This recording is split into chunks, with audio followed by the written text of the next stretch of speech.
Nej men herregud, Tone. Innan du säger någonting okay. så vill jag säga att enligt uppgift så har Ulf Lundell skrivit i sin dagbok att han stör sig så jävla mycket på mig. Okej, tycker du att det är dagens viktigaste händelse? Alltså det är ju stort, absolut. Men... jag tycker att det relaterar till dagens händelse. Okej, ja men nu fattar jag. För att det betyder ju att du måste vara Ulf Lundells Doppelganger. För det är ju precis, det är många som har jämfört vissa av mina böcker med hans böcker. Ja, okej. Och därför stör han sig på mig. Ja, men han står inte ut med dig. Nej, han står inte ut med mig. Det är för att han står inte ut med sig själv. Och vem har skrivit om dubbelgångaren som en bra bild för vår politiska samtid? Den perfekta metaforen för det mesta som händer. Naomi Klein.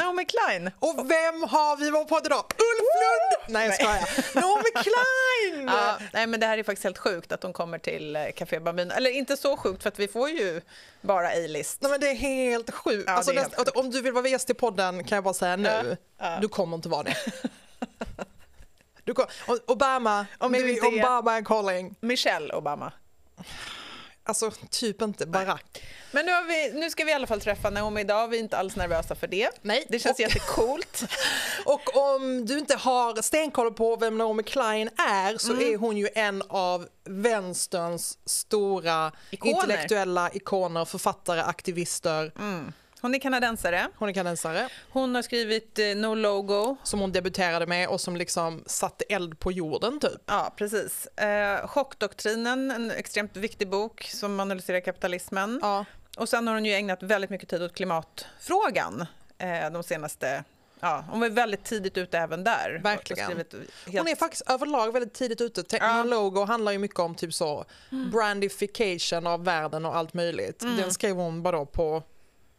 Jag kommer inte ens ihåg, men liksom innan internet. Ja, verkligen. Inte riktigt, men nästan. Ja, men nästan.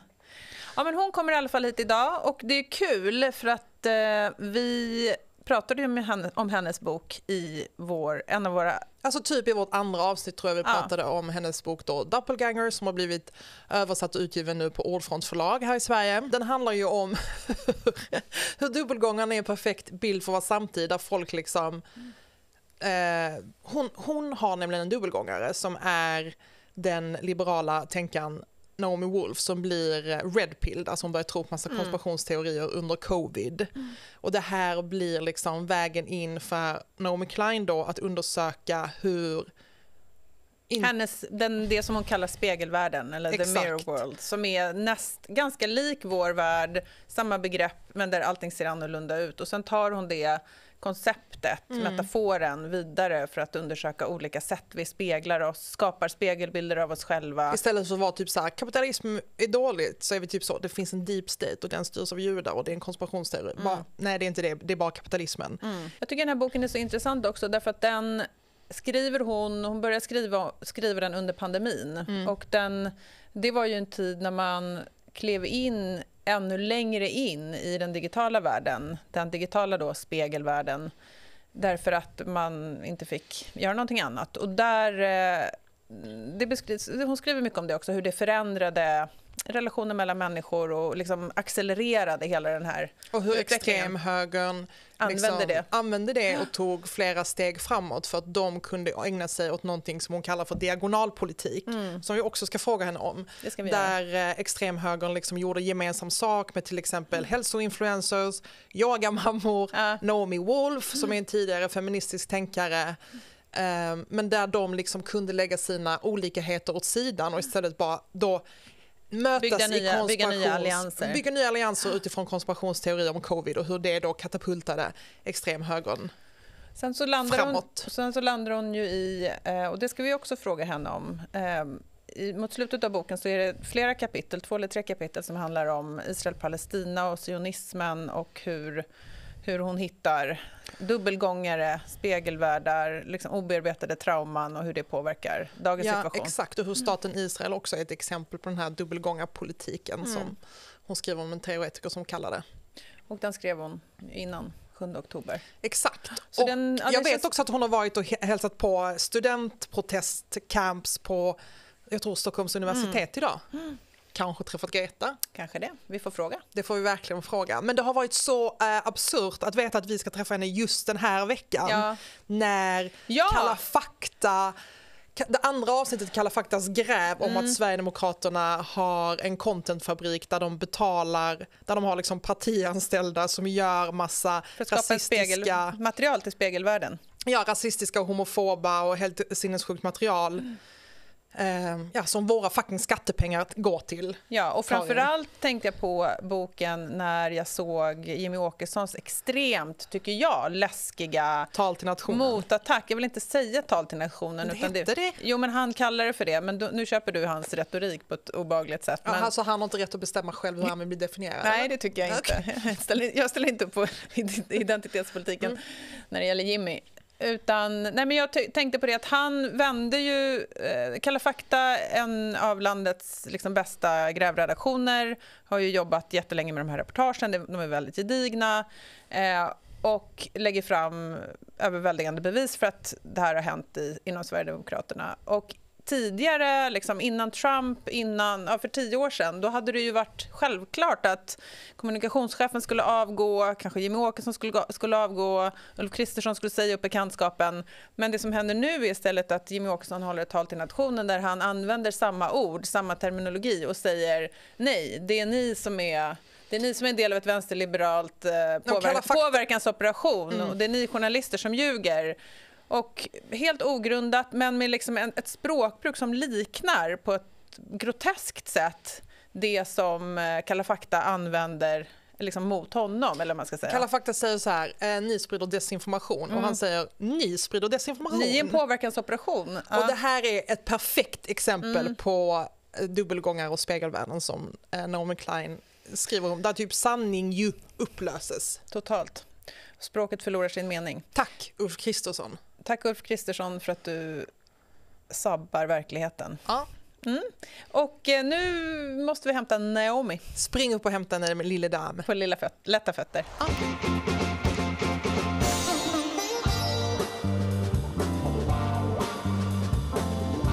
A warm welcome Naomi Klein. We're so happy that you're here. And as I told you off mic, Doppelganger was the first book we read in this podcast, so it's a great honor to finally have the author here, because it's been a book that followed us through our discussions since then. It's been a really important book for this podcast, so we're really happy to have you here. And now Doppelganger is Doppelganger. I know I say wrong all the time. I say Doppelganger.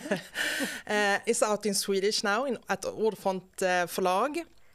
And I think for the Swedish readers that hasn't had time to read it yet, we could start just to talk a bit about the concept of the doppelganger. Because it started with you being confused with another Naomi, Naomi Wolf, a liberal feminist intellectual and writer, and later conspiracy theory.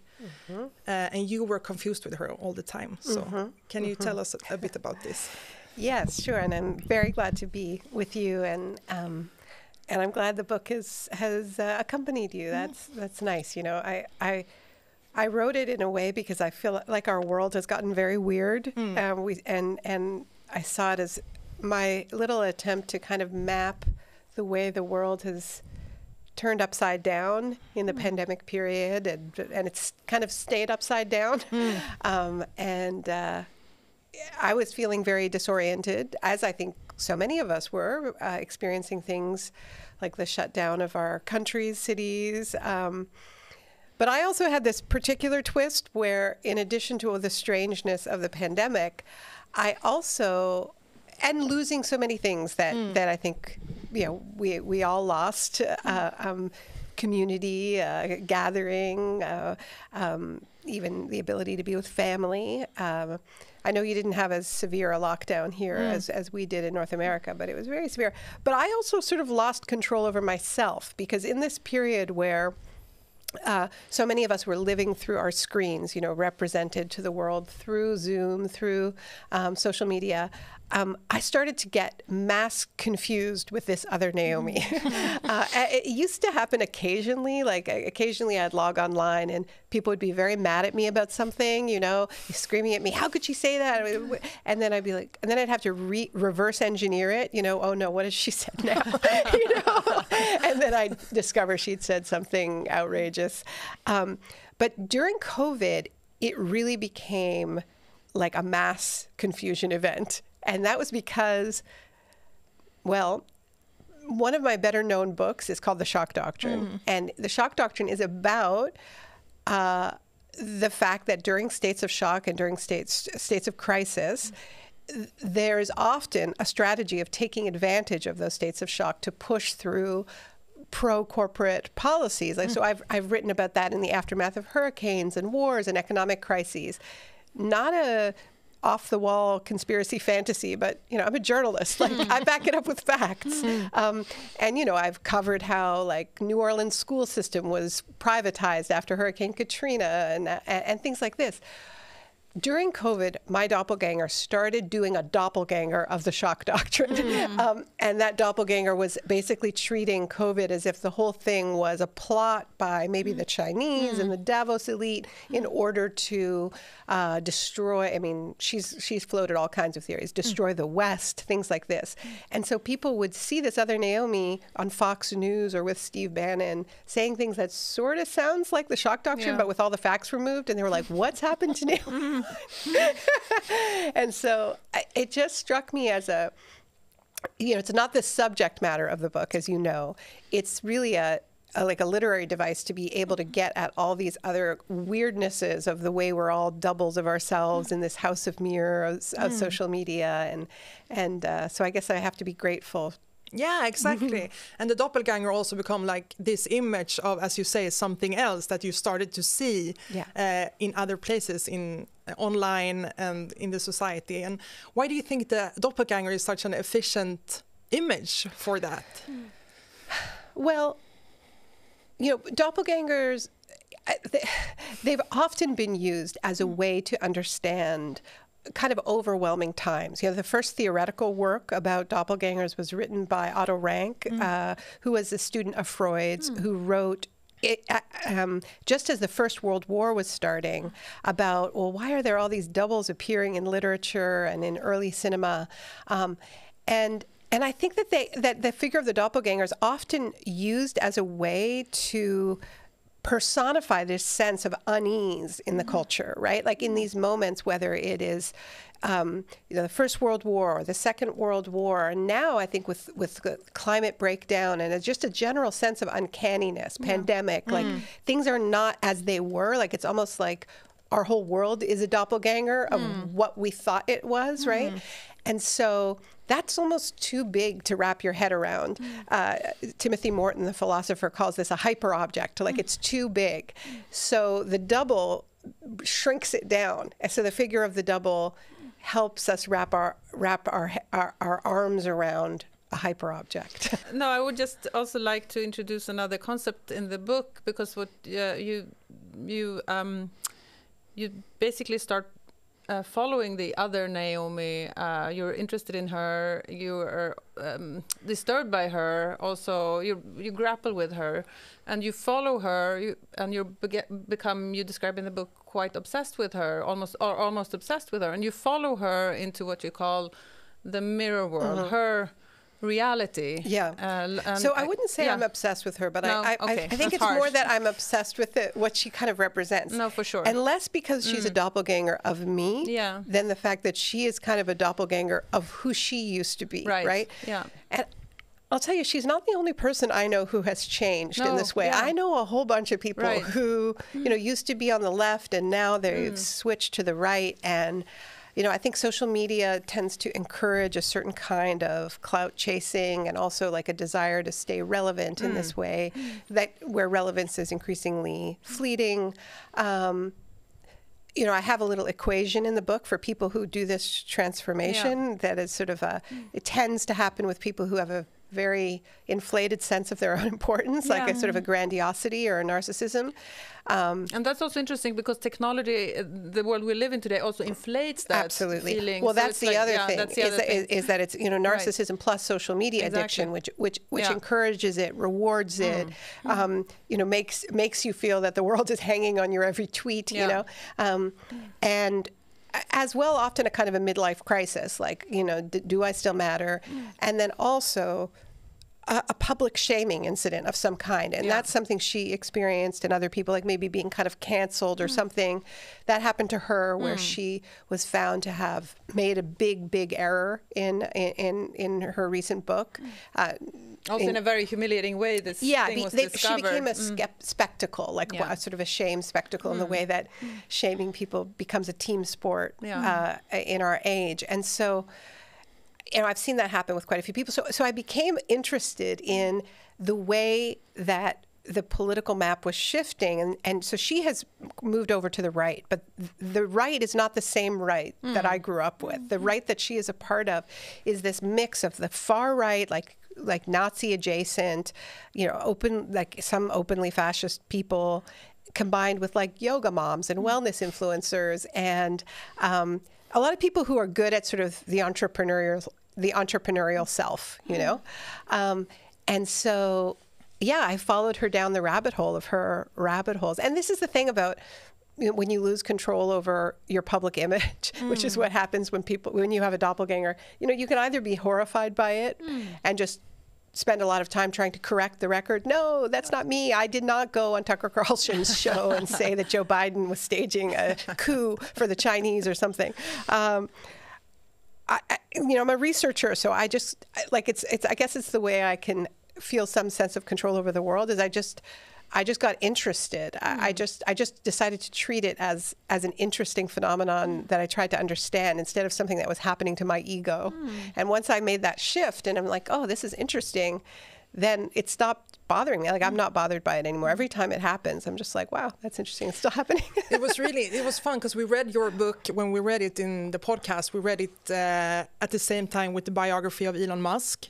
Because he's almost like a doppelganger of himself. And I think, we've seen a lot of people. I feel like we lost a lot of people during COVID into this mirror world, and also like Swedish intellectuals and that go down the conspiracy route, where the conspiracy seems more likely suddenly than actual like capitalism and as you write as well, that are like these insane systems that is, you don't even need a conspiracy. Well, you mentioned Musk, who on a good day for him is the richest man in the world. So it's telling, I think, that so many wealthy people actually really like these conspiracy. Like, Elon Musk is a walking conspiracy theory, in the sense that his wealth comes thanks to the privatization of our public sphere, and so much of his wealth comes from public money, that he gets these contracts, to do satellite and space programs, and he's been heavily subsidized, and he's managed to keep all the profits for himself. He doesn't want us focused on that. No, he wants us focused on like all of these wild things and that's the thing about conspiracy culture, is that even if they have a posture of we're taking on the elites, the deep state, this and then that, it's always a distraction away from the things that we know and can prove and are right in front of us, which is why I think people like Donald Trump and Elon Musk like them just fine. So one theme in the book is, we talk about the mirror world, and you're talking about these strange alliances, like for someone also like me, my old left, or the way I used to think about politics, it doesn't really map on my understanding of how it at least used to be. And you talk about these alliances between groups like health influencers and right-wing thinkers. And why? So I have a question, like why have the right been so successful in building these alliances? But my other question that we were talking about just earlier today is also, why is the left so uninterested in this mirror world? And do you think it's because it's a frightening place? I mean, for someone who thinks like me that they kind of have a materialistic understanding, thinks about power, the structures, blah blah blah, and then you're in this world and nothing kind of feels like it makes sense, but it's so important, it's so powerful today. Yeah. So can you talk a little bit about these alliances, as you say, strange alliances between different unexpected groups finding each other, and then the querdenken. The querdenken. Right. Yeah, and then what the left is missing, maybe. I mean, sometimes I think this is mistakenly described as horseshoe theory, that it's the far left and the far right, curving towards each other and meeting. I don't see it that way, because the people most of the people who do make this migration from left-ish to, I call it not the far left, but the far out, and the far right, in the sense that it tends to be folks who are engaged, who are part of like the New Age, and I mentioned the yoga, and it's not all people who are interested in yoga by any means. It tends to be people with small businesses, who are already sort of cracked the code of how to monetize the self. And it's already a pretty hyper-individualistic worldview, right? I mean, even the sort of the sense of like, okay, well, we live in these chaotic times. We can't expect to have a job or any kind of security or anything like that. So, well, what is your life raft in these roiling capitalist seas? So it's a precarious position to start with. Well, we're all in a precarious position, but I think the people who have mastered the art of monetizing the self are people who have accepted this idea that their insurance against that precarity is to perfect themselves, right, and to sell that perfection to others. So they're going to purify their bodies. They're going to optimize themselves, and they're going to perform that sort of perfected self online and monetize that. I mean, that's just basically an influencer, right? So there are people who seem to be left, but that's actually a very individualistic worldview. Like, there's no sense of collective in that. And so I think it maps fairly easily with a very right-wing, individualistic, capitalist worldview. But also, some of this sort of wellness discourse and purified self, it sounds a little bit like, the purified race. And this is why there is the... I don't think it starts off this way, but it starts to rhyme with some of these racist, white supremacist worldviews, and then you end up with these awkward bedfellows. But they're not that strange if you think about the history of fascism in Europe, and the Nazis were into race purity, and they were also into vegetarianism, and like a sort of the appeals to the natural, and so. Certain things start to rhyme, right? So then there's a kind of an opposition to, what they call the gender ideology or the trans agenda, right? And it's like, it's once again an appeal to the natural. And then that's sort of like, well, what are they doing to our kids at school? They're trying to give them vaccines, and they're trying to make them wear masks. Oh, and they're also making them trans. Oh, and they're also telling them these things about our country that is making them ashamed of being European or American. And so it's all this kind of moral panic about the child, the pure child, who is seen as like the property of their parents, in a way a doppelganger of the parent, like a little mini-me. So that's another, and I use the figure of the doppelganger to get at a few of these things, including this idea of the child as the property of the parent, as the extension, really the extension of life, of mortality, right? That's the idea, that you can extend yourself into the future by having a little miniature you. But if that's what you think your child is, then if your child decides to be something else, then you're going to be very angry. And that, I think, is driving a lot of this agenda. And I was just thinking about the I don't know, the old ways then of looking at politics and the left, and how to deal with this new... Well, when you say that you don't recognize the left, what are you thinking of? I think I'm also I'm thinking about the digital space. I'm thinking a lot about what you discuss so well, I think, in the book, and how we spend so much time. I mean, and that's also what happened during COVID. We went into this digital world, and we stayed there, and maybe we can come back to that. Maybe we are on way.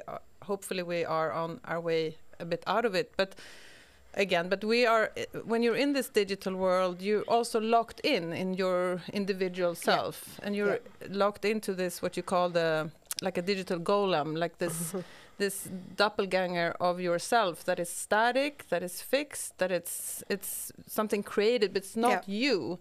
And so I'm thinking, when I'm thinking about the left, I'm thinking about movements, I'm thinking about collective action, I'm thinking about how to think together about power structures, I'm thinking about unions, I'm thinking about deliberative processes where you work together. And this digital world is just not made for that. And it's actually making it so much harder. And that's also in your book. So that's what I'm... Yeah, and I'm not sure I don't...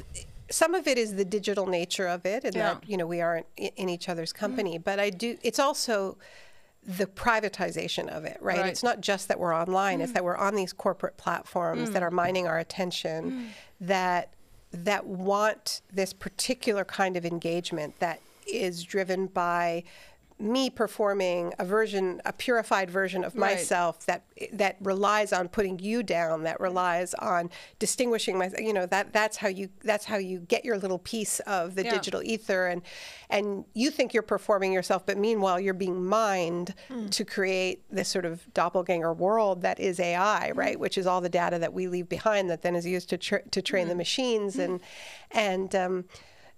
I mean, there's another kind of digital sphere we could have had if we had really treated this as a digital commons, and we had decided not to privatize our data and allow it to be mined in this way. But this is what we're talking about, a particular corporate kind of digital space. And I do think that it has made us more individualistic by design. It has changed our movements in the sense that we have sort of have had leadership by follower count within movements instead of, you know, you talked about unions. Well, unions elect their leaders, you know, and if you don't like them, you can vote them out. You know, there's a relationship between a mass movement and the people who are speaking on behalf of that movement. And, you know, my first book, No Logo, was about the rise of the lifestyle brand, and it sort of came out just on the cusp of the possibility of this. You know, social media didn't exist when I wrote that book, but once it did, and once we all had our phones in our back pockets, which had access to those social media sites, we were all able to advertise ourselves endlessly and really be our own brands. And the trouble with that is that a brand is all about repetition. It's not about growth. It's not, as you say, about deliberation. A good brand basically repeats itself ad infinitum. You know, it's very disciplined. It's pretty boring. Like, you know, you think about a company like Nike, you know, which I wrote about, you know, more than a quarter century ago. It's still got the same slogan. It's still repeating it, you know. And then if you're a brand manager, you say fantastic. But if you're a human being, if you're a social movement, you are static. Yeah. You have many examples of the doppelganger in the book. She's been on my case like for 6 months that I'm saying it wrong all the time because I'm like I don't know. You sound to be saying it fine. Okay. Yeah. Thank you, Colin. I'm just trying to troll her. You have many examples of the doppelganger in the book, but one which really feels really acute right now is the doppelganger politics that you write about in relationship to the state of Israel. Can't you explain a bit about this doppelganger politics and how does it relate to the ongoing war crimes in Gaza? Yeah, because it's a big part of the book, actually. I mean, it's a big chunk of it. Yeah, it's about a third of the book. And you wrote it before the massacre. The 7th of October. I did. The book had been out actually just for a month when October 7th happened. But the book ends in Gaza. It's the last chapter of the book, and the chapter before it is about Jewish history and this. There's different kinds of doppelgangers, right? I mean, there's the doppelganger you create for yourself online, and then there's the doppelganger of like the person who people might confuse you with. But that also happens on a mass scale. So if you're part of, particularly if you're part of a minority group, then the dominant culture will often have an idea of who that group is, and so that gets projected onto you. And there's been a lot of writing about certainly the way Black people in the United States are have a sort of menacing doppelganger projected onto them no matter what they do. So somebody can be jogging in the neighborhood or trying to get into their own house, and they get attacked by the police and killed because that police officer has an image in their head of the dangerous Black person, right? So, I have a chapter called The Unshakable Ethnic Double that looks at the double that has been projected onto Jews for millennia. And I also look at a sort of doppelganger theory that exists about fascism itself, because in the end, this really is about the doubling that I think certainly I most fear, which is the way a society can flip into its own evil twin, right? That we sort of feel this in our peripheral vision, like, is Sweden going to flip like all the way? Like it's getting kind of close. Yeah. Certainly I haven't been here in 10 years, and this isn't the Sweden that I remember, you know, this progressive social democratic country that we used to point to as a wonderful example, and now... It's not that anymore. No, it's not that anymore. And could it get worse? Well, it seems that it could. And, you know, I have friends in India who say it's already happened here, you know, it's already flipped. Like the nice neighbor down the road is now the angry mob, a Hindu fascist mob. So I'm trying to understand the nature of the fascist double. And in my research, I came across this literature that came from anti-colonial scholars, Black intellectuals like W.E.B. Du Bois, Aimé Césaire, a Caribbean intellectual and teacher, Frantz Fanon, and Nehru, India's first prime minister, who made the argument, which I had never been exposed to. In Sweden, you're more exposed to it because of Sven Lindqvist's writing. But the idea that the Nazi project and the Holocaust was not a rupture in an otherwise peaceful and enlightening story of European progress, but was a doppelganger of the colonial and imperial violence that had mostly been inflicted on the darker nations, quote unquote, around the world, and had finally come home to Europe. And Aimé Césaire in particular talks about how to the white European, Hitler is not your nemesis. He's your twin. He's your demon. He said. And so this is important because there's a lot of evidence that the Nazis were basically what they were doing was they were doing settler colonialism inside Europe. So whereas between 1904 and 1908, there was a genocide in Southwest Africa of the Nama and Herero people that was perpetrated by German settler colonists to clear the land for their colonies. That used concentration camps, that used bogus race science, and that very much influenced the Nazi project. But this is really kind of scrubbed from the way we learn about the Holocaust. It isn't connected with these earlier settler colonialism projects, these earlier genocides. And because of that, after the Holocaust, there are many different ways that our countries might have made reparation to Jewish people. But the form of reparation, and I'll put that in quotes, that ended up carrying the day was the idea that now Jewish people would have a ethno-state of their own in Palestine, which was a majority non-Jewish population. And it sort of passed the baton of whiteness to the Jews to be able to engage in ethnic cleansing and now genocide. So, you know, the argument I guess I'm making in the book, and I've been making since, is that we're really still in the Holocaust. Like we're still in the Second World War, in that the form of reparations that took hold after replicated the forms of settler colonialism that had inspired the Nazis. And And the violence has really never ended. 750,000 people were expelled from their lands, and there's never been peace since. And so I think because we misdiagnosed the fascists in the first place by not really reckoning with the way they were inspired by colonialism, the story continues. And so, yeah, I didn't expect the research to take me there, but it did, and it ended up becoming tragically relevant, I think, in terms of understanding these sorts of battles that we've seen since October 7th, even over a word like settler colonialism, right? Yeah. Which is so controversial. I think you have a quote, I think it's in the chapter you're talking about right now, where you write also so beautifully, for you, Israel is a place, but also a warning about the perils of building identity based on re-traumatization, rather than confronting our collective grief. Mm-hmm. Yeah, I think it's sort of a difficult thing to understand, even for me as a Jewish person, is, there's so much Holocaust remembrance, and there's, as well there should be. It's, it's the deadliest crime of the 20th century.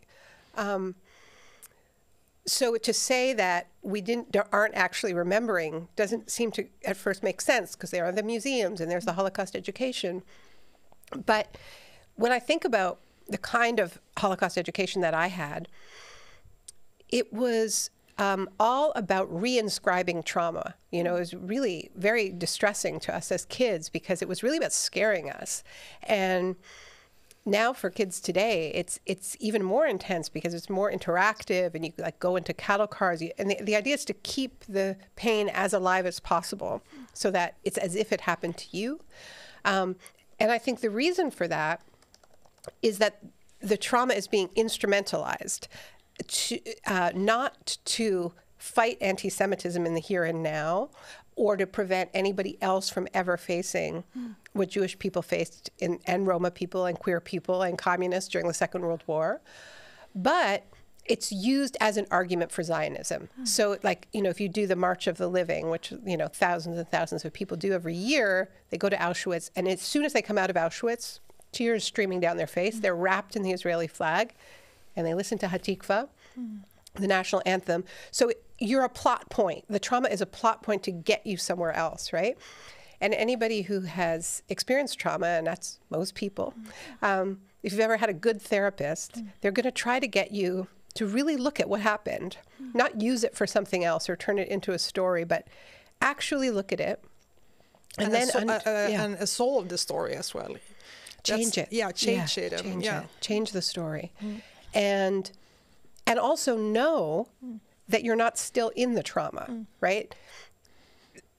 Like a traumatized person, a person who's still in trauma, doesn't know where they are in space and time, right? So if they hear, if you're an Iraq vet and you have PTSD, you hear a truck backing up and you think you're back in Fallujah, and you react like that, right?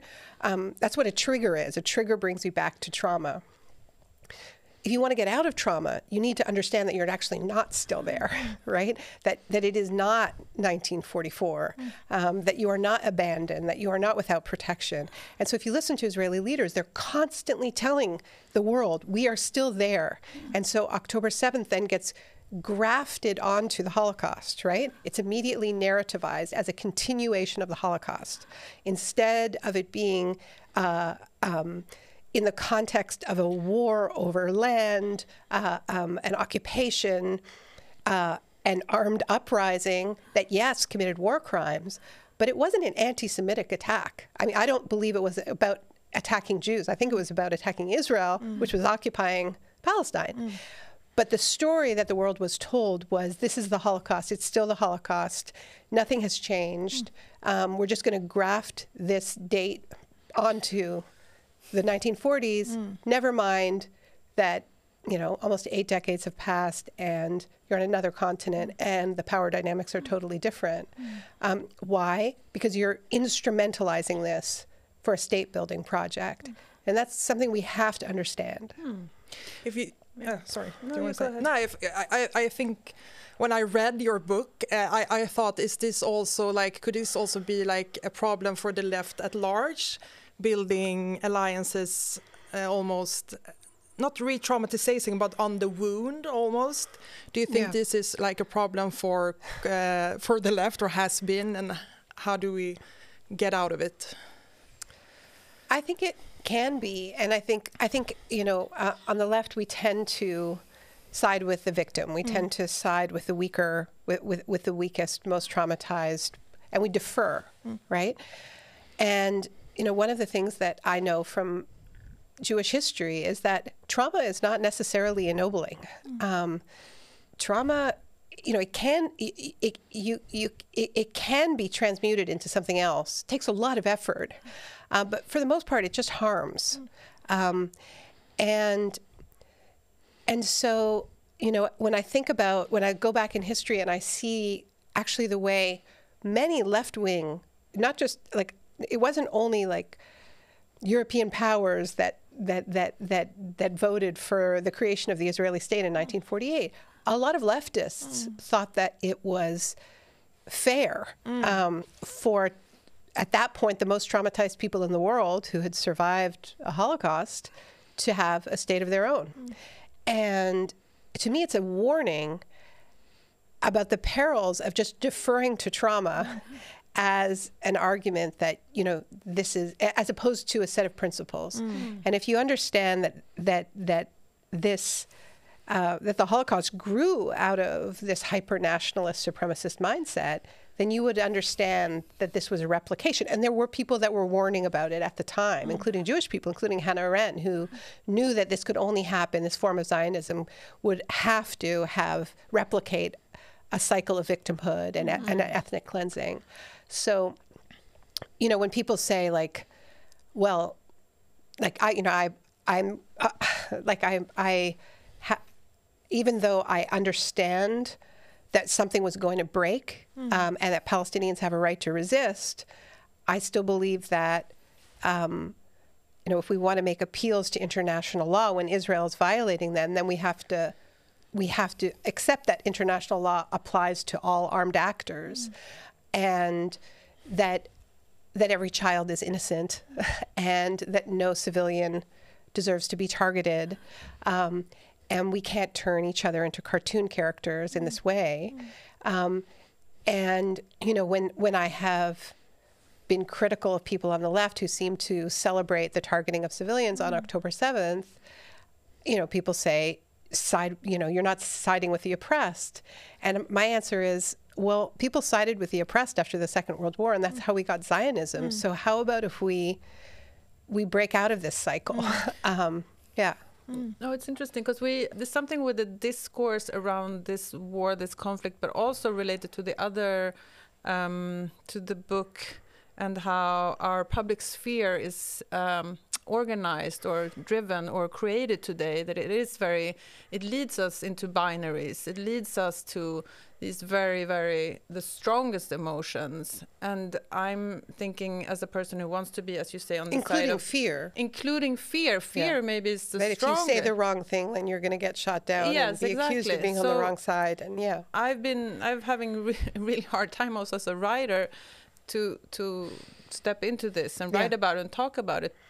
But also, I was wondering, do you think also maybe that's what you're saying, that's useful with some, is it okay to have like some coolness, to be on the side of, as you say, international law, to stand up for principles? Because it also in a way feels like a betrayal then, with so much suffering, that you want to go into that emotion and, as you say, support the victim, support the weakest, support. Look, I mean, to support international law now is to support Palestine. Of course. Of course. And I think But do you understand where I'm coming, what I mean, or where I'm coming from? Or I mean, to talk about the, I don't know, to the framework as necessary, to talk about the rules, the law, the principles of justice. I mean, those are also not neutral concepts for sure, but it's something to hold on to.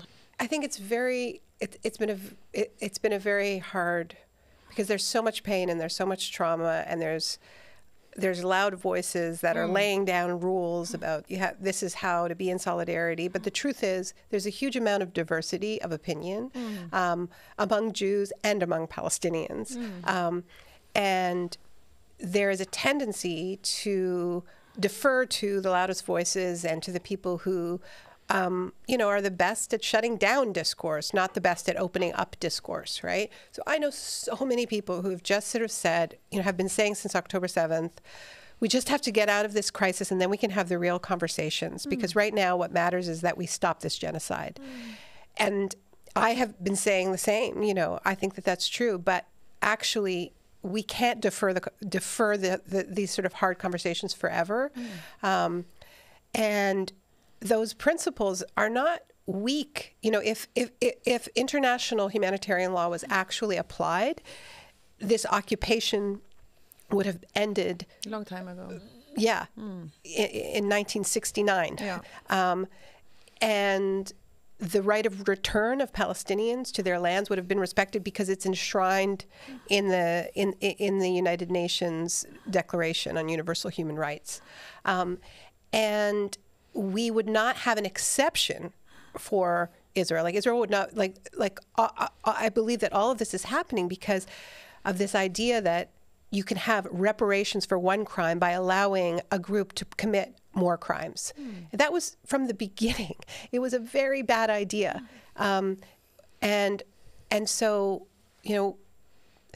what I'm worried about is that the moment for coexistence may have passed, I mean, I've always believed that we have to learn to live together and share this land. And the truth is that after the Second World War, a lot of people accepted the premise that Jews couldn't go back to their lands in Europe, I mean, they've got a lot of Jews in Sweden who never went back to Norway, and this idea that you kind of can't go back to the place that tried to genocide you. So what does that mean for Israelis, Jewish Israelis? I think we've got some very, very difficult conversations to have, and I think, after the fires and the horrors of the Second World War, you kind of had this fork in the road. You had two pathways. One of them was the universal humanitarian law, which was, the Geneva Conventions, the Genocide Convention, the ICJ, the Universal Declaration on Human Rights. That was one. That was one. Never again. Never again to anyone. We're going to agree on these core principles about the value of life. But then there was another sort of backup plan, which was, and we're also going to create an ethno-state that was built on ethnic cleansing. And that's going to be the sort of insurance plan. And that's the never again to the Jews. And it turns out you actually have to choose one. Like if you're going to choose universal human rights, it has to apply to everyone. Because if you make the exception, then the exception will grow and grow and grow. And that is what's happening now. Now the whole architecture of international humanitarian law is shaking because it was not applied to Israel. And the whole Western world backed up that terrible idea. And so this is a very hard conversation, but I don't think it's weak to talk about international law. I actually think it's liberatory. It's not enough, but it's the beginning of enough. If I'm not mistaken, you were visiting the student protest today at the university. And I was in Malmö last week and wrote about the protests surrounding Eurovision for Israel's participation and the ongoing genocide. And I felt it was such big demonstration. People were coming from all over the place. And I felt like an energy and I really solidarity I haven't felt since before COVID.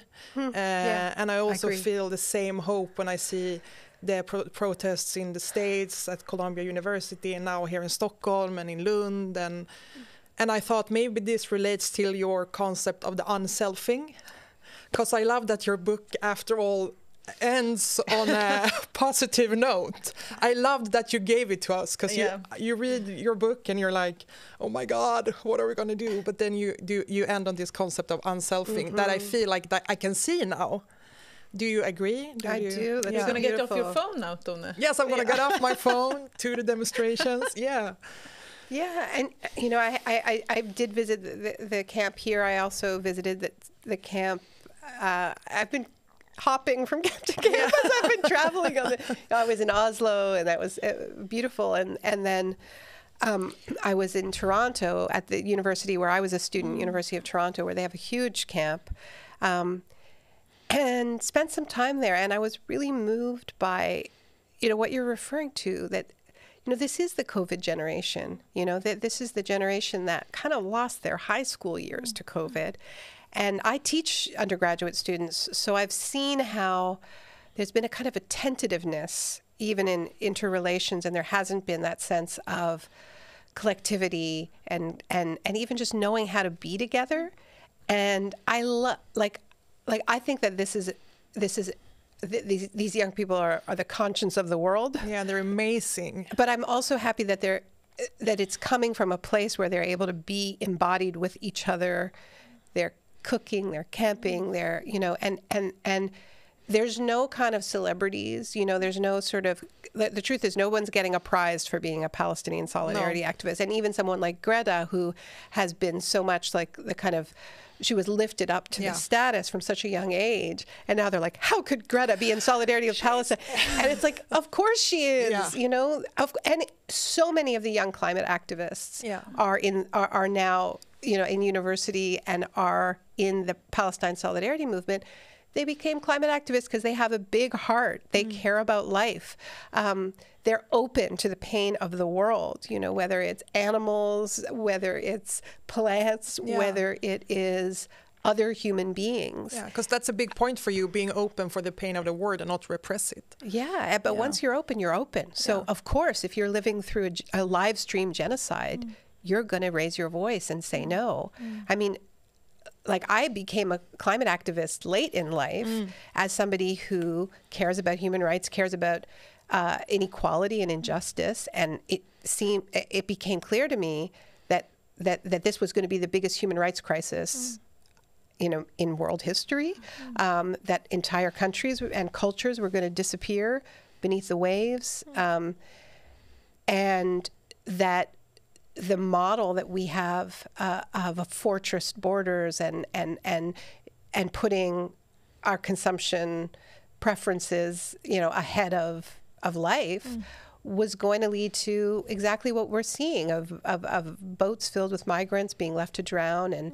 And so, of course, people who are climate activists are standing in solidarity with Palestine. The question is, where are the older climate activists? Why is it just young people who are so clear about this, that this is the same issue? That if you're worried about sort of climate genocide in the future, of course you would be speaking out about a genocide in the here and now. It's not about the cause of the genocide, it's about the genocide. So that's where we have to end. Yeah, thank you, Naomi, so much. What a beautiful note to end on. Yeah, that's perfect. Thank you for coming. Thank you for coming. Thank you for having me.